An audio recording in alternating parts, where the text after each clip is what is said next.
बीच उपस्थित है कुछ खास बातचीत करने के लिए। भाई यूट्यूबर कह सकते हैं, प्रेस के माध्यम से काम करते हैं। भाई रहमत खान जी, क्या कुछ कहिए अगर रहमत खान जी आपके प्रति जो कुछ कोठी थाना में इस तरह का जो मुकदमा दायर हुआ है, उस मुकदमा दायर को लेकर के आप प्रेस कॉन्फ्रेंस के लिए हम लोग को बुलाए हैं, क्या कुछ कहिएगा? देखिए, कुछ दिन पहले की बात है, ज़्यादा दिन नहीं, 16 तारीख का मामला है। कोठी में दो लोगों के बीच हिंसा झड़प कहिए या वर्षों पुराना जमीनी विवाद चल रहा था। उसी बीच दोनों लोगों के बीच कुछ मारपीट का मामला सामने आया और उसी मामले में हम हमारे ऊपर भी एफआईआर किया गया है। जी। और वो दिन था 16 तारीख शायद। और हम उस दिन अपने घर के बगल में, मेरे घर के बगल में शादी का प्रोग्राम था, वही शादी में शामिल थे। उसके बावजूद भी हमारे ऊपर एफआईआर दर्ज किया गया है, जी। जिसके लिए आज हमने प्रेस कॉन्फ्रेंस, या हमारे प्रेस के मित्र हैं वो हमसे बातचीत करने के लिए आए हैं। उन्हीं के माध्यम से हम बताना चाहते हैं कि जो 16 तारीख को घटना घटी, उस घटना के लिए हम ये नहीं कह सकते हैं कि वो घटना सही थी, लेकिन जो कुछ राजनीतिक के लिए हमारे ऊपर भी और एफआईआर जो दर्ज किया गया, ये गलत है।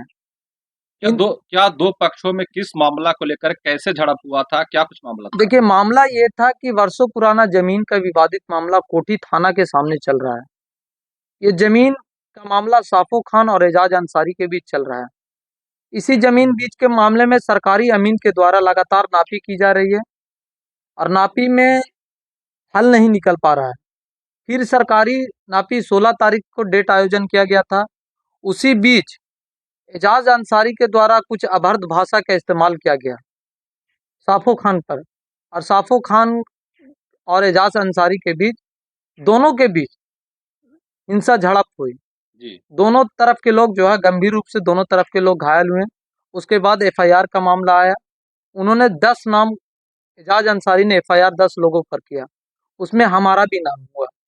तो हम बताना चाहते हैं कि हम 16 तारीख को थाना, कोठी थाना से, या जहाँ पर झगड़ा हुआ उससे अगर हम 2 किलोमीटर या 1 किलोमीटर के रेंज में उस दिन होंगे तो हमारे ऊपर कार्रवाई की जाए।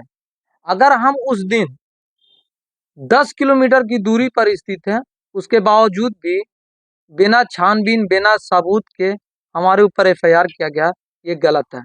दूसरा बात कि उन्होंने एफआईआर में कहा कि हमारे घर में घुसकर हमारी बेटी के साथ और हमारे बेटा फैजान अंसारी पर हमला हथियार के साथ किया है।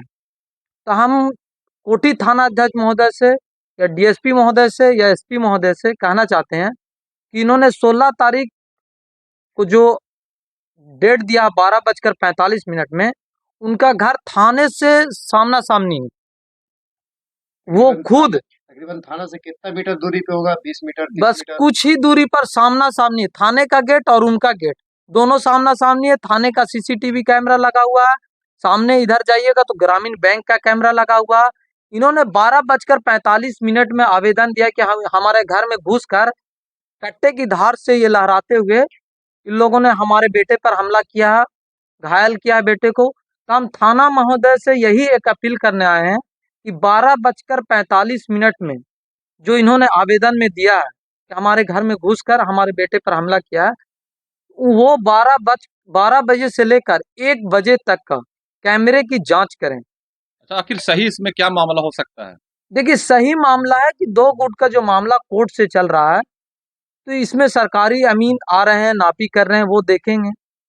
तो आप किसी पर भी अभद्र भाषा का इस्तेमाल कीजिएगा तो वो तो गलत है। जी। और हमारे ऊपर जो एक मामला दायर किया गया, हम वही चीज के बारे में बताना चाह रहे हैं कि हमारे ऊपर एक साजिश के तहत एफआईआर किया गया। अगर हम वहां पे जाते तो एक पत्रकार के हैसियत से जाते। जी।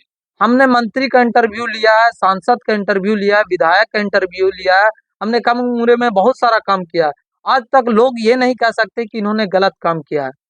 तो हम, मेरा कहना थाना अध्यक्ष महोदय से यही अपील करना चाहता हूं कि आपके थाने के सामने 2-2 कैमरा लगा हुआ है और इन्होंने 12:45 का समय दिया है। जी। आप लगातार कैमरे की जांच कीजिए, 12 बजे से लेके 1 बजे तक, 2 बजे तक जांच कीजिए।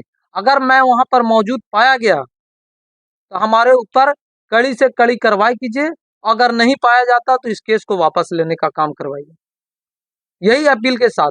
ये अगर कौन- घटना स्थल पर भी हम मौजूद होंगे जहां पर हिंसा झड़प हुई है, जो लोग बताते हैं कि बजनिया मोड़ के पास हो या वसीम किराना दुकान के पास हुई है, वहां पे भी सीसीटीवी कैमरा मौजूद है, वहां पे भी आप पता कीजिए और लोगों से भी पूछिए और सीसीटीवी कैमरा भी देखिए। अगर वहां पे भी हम मौजूद होंगे तो हमारे ऊपर कड़ी कार्रवाई करने का काम कीजिए।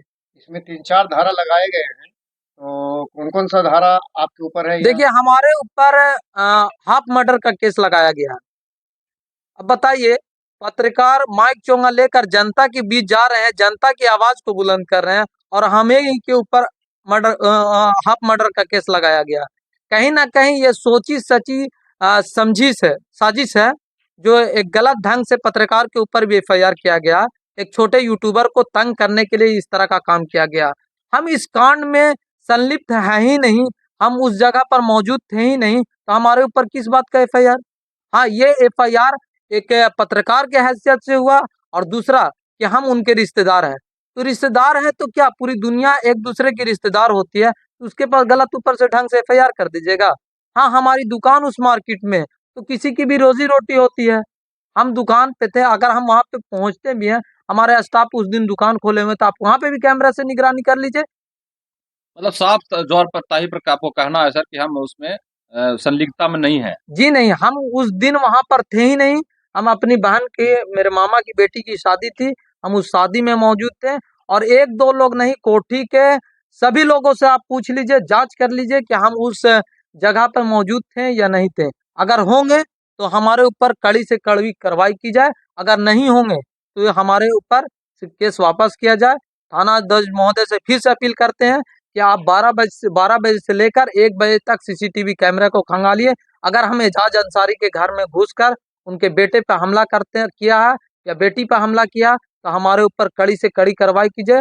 अन्यथा अगर नहीं करते हैं तो इस तरह के मामले को अच्छे से छानबीन की जाए। नहीं तो ऊपर से जांच का मैं आदेश देता हूं कि एक छोटे यूट्यूबर और एक पत्रकार पर गलत ढंग से आरोप लगाया गया। इसके खिलाफ अगर यहाँ से सुनवाई नहीं होती है तो हम ऊपर जाएंगे, एसपी ऑफिस जाएंगे, डीएम के पास जाएंगे, जनता दरबार में जाएंगे।